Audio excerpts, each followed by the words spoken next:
So if hindsight is 2020, meaning it's easier to reflect on things from the past with a perfect vision than it is to see things clearly, when you're right smack dab in the middle of it. That's a good Southern phrase, smack dab in the middle of it, right? So if that's true, then why is it also said, don't look back because you're not going that way? Well, to the point of my message today, I think that there is a middle ground. And so I'm going to be sharing with you today how to explore your spiritual hindsight. Now, this is something that I think that we all have in common because your spiritual hindsight is just another way of saying your spiritual insight. So your hindsight is your insight.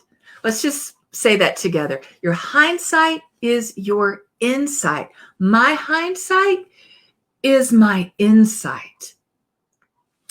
Why? Because your spiritual insight comes from recognizing and accepting, both important, recognizing and accepting that all aspects of your life are working together for good now this is an if, it's not a but, if you will stay tuned into your spiritual purpose. And so now that the first quarter of 2021, remember how bad we just couldn't wait to get into 2021. It had all kinds of surprises for us. But now the first quarter of 2021 is behind us. We're on the other side of that. And so now that that is the case, what's your spiritual insight?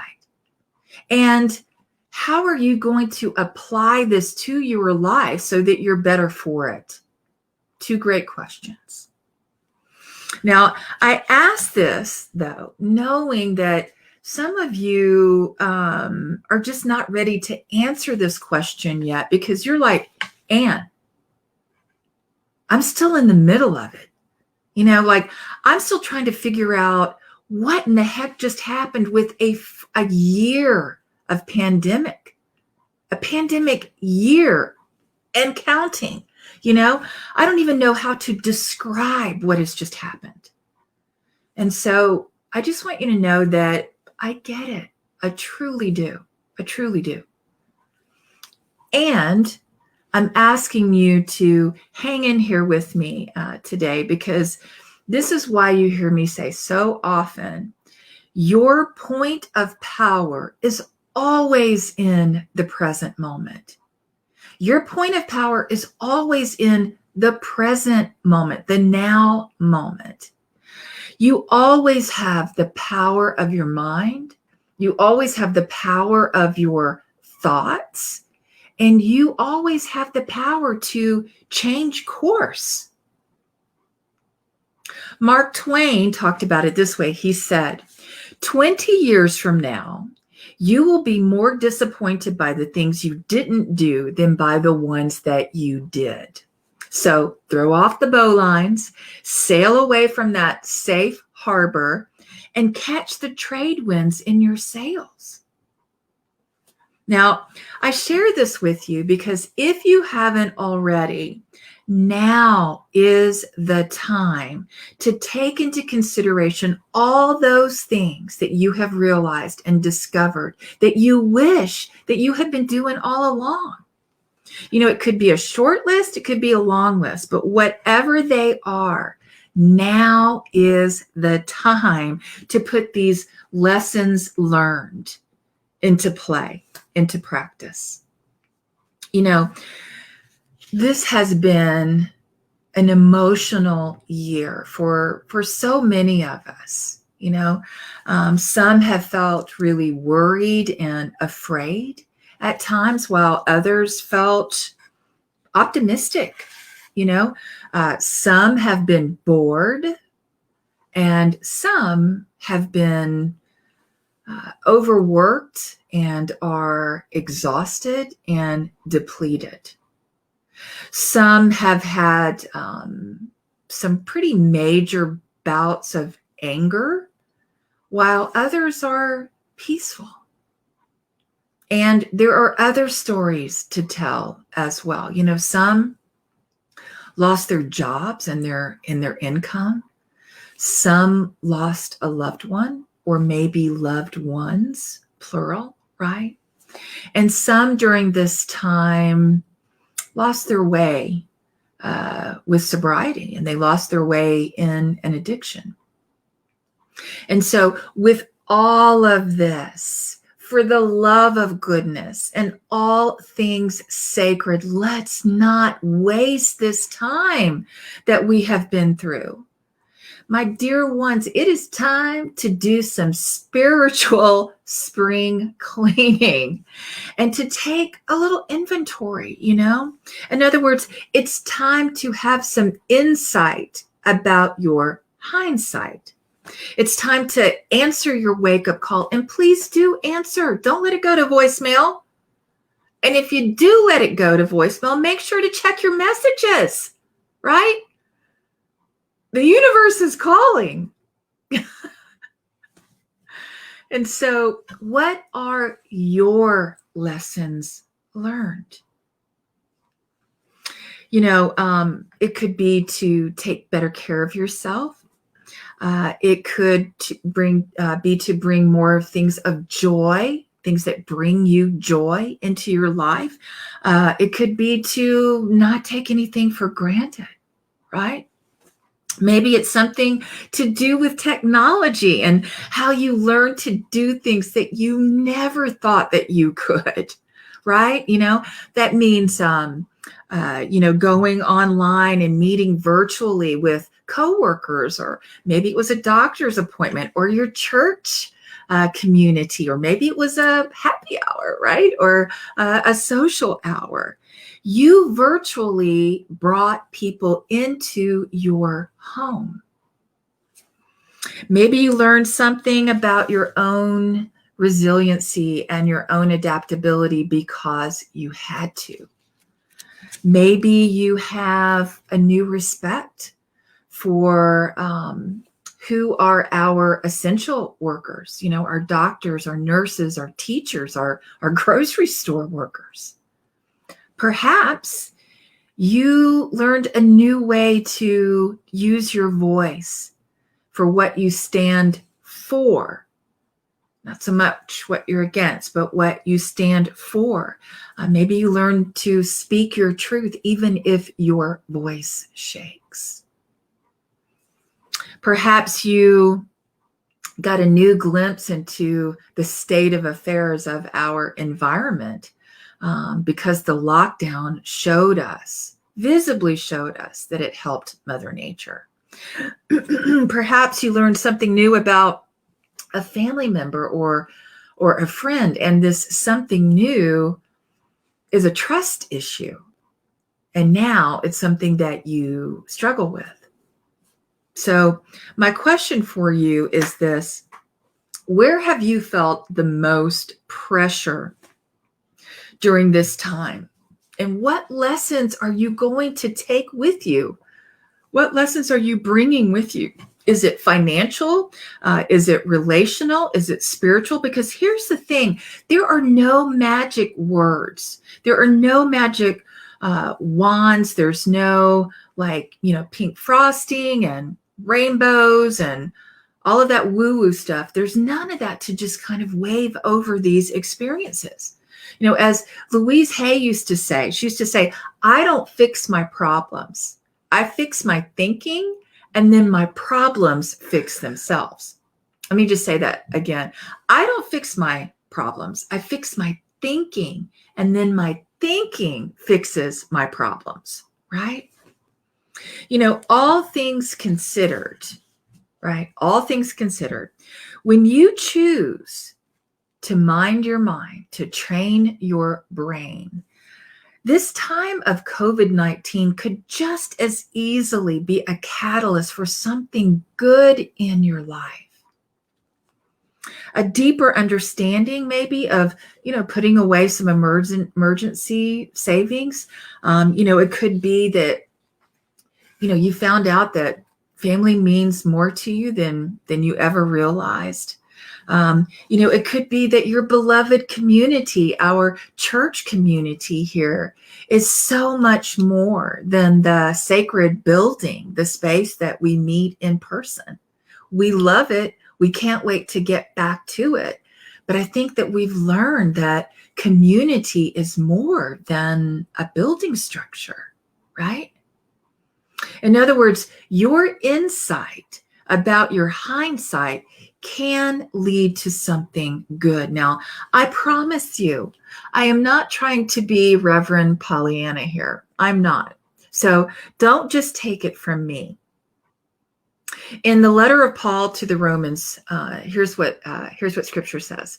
We know that all things work together for good for those who love God, who are called according to his purpose. All things work together for good for those who love God. And so I want you to think of this passage as a spiritual yardstick. Now, if things don't seem to be working together for good, I mean, that is your first clue that this is not God's will. And the reason it's not God's will is because God is always ready for good, always. And so if things don't seem to be working together for good, it's generally one of two things. Either we are failing to see the good that is present, like right there before us, right? Or we've allowed ourselves to become distracted from our spiritual purpose. Now, when I say spiritual purpose, I don't want you to overanalyze that. Your spiritual purpose is not complicated. We tend to want to overthink it and complicate it, but it is not. It is not. Your spiritual purpose is to live and move and have your being in God, in the God of your understanding. That's it.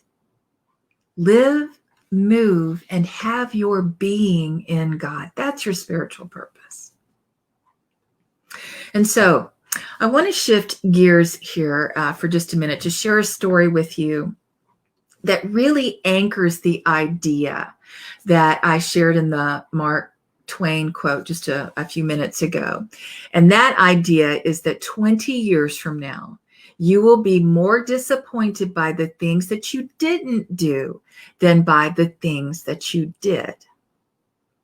Okay, so I ran across an article this week about a gay man named Danny Stewart, who back in 2000 discovered a newborn baby who had been abandoned in a Manhattan subway. Now, at first, he thought it was a baby doll, but then when he saw it move, he knew that this baby was alive.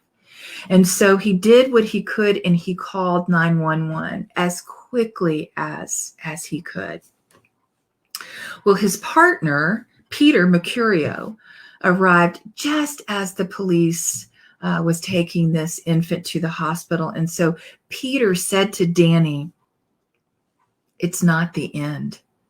It can't be. A child can't just fall into your life this way and then disappear." And so they did what they could to try to keep track and to stay in touch. They went to the hospital to see the baby, but they were told only family allowed.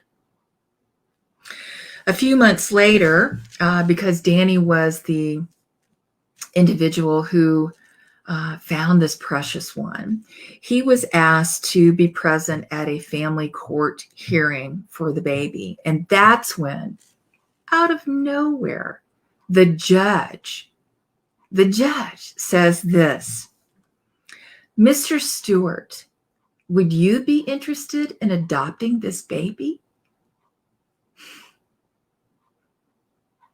And he said yes. And then he and his partner fostered to adopt the baby, whom they named Kevin. Then in 2011, after New York legalized same-sex marriage, Danny and Peter tied the knot with the same very judge that officiated their wedding, that had been there to ask if Danny would like to adopt this baby. And now Kevin is a 20-year-old college student. Get it? 20 years from now, you will be more disappointed about the things that you didn't do than about the things that you did. So now Kevin, this precious baby, is a college student studying math and computer science. But wait, there's more good news to share with you, because just last year, Peter published an illustrated children's book called Our Subway Baby. This just came out last September, Our Subway Baby. And it's all about how they became Kevin's parents. Isn't that awesome? I mean, isn't this just a wonderful story? And so I share this with you because I trust that you will take the meaning of this to heart, right? That there is a gift in every experience for you if you will just stay tuned in to your spiritual purpose. For instance, have you thought about how you might describe this pandemic year, to a teenager 20 years from now? Once you get past the horrific death toll here in our nation, in the United States, I think today it's over 560,000 precious souls who've passed on. So once you get past that, and, the idea that in the beginning we lost our minds and we were hoarding toilet paper. But once you get past that, how will you share about what lifted you up and what gave you hope? How will you talk about how you got through and what you took with you? The great metaphysician Emma Curtis Hopkins encourages us to look at such things from this perspective. She said to affirm, this too is good. This too is God. This too is for me, and I demand a blessing. So what if you took this divine idea, right? This too is good. This too is God. This too is for me, and I demand a blessing. I won't let you go until you bless me. And so what if you take that with you as you begin to glean your insight from your hindsight, from this truly unprecedented, and let us pray, once in a lifetime experience, right? That we've been growing through together. In other words, don't just settle for getting through it. Ask yourself what you can do now that will enrich you later. What can you do now to help you thrive later? And so I have a suggestion for you as you continue moving along this path. And so your heart work this week is to create a touchstone. Now, here's what I mean by that. I'm asking you to find a physical object. Now, it could be something that you already have, or maybe it's something that you want to create. If you're a particularly I know who you are. If you're a particularly crafty a person, you may want to design it and create it. Or you may just want to go buy one, right? Buy a new something, but find an object. And I want you to attach a memory to it that symbolizes this pandemic era.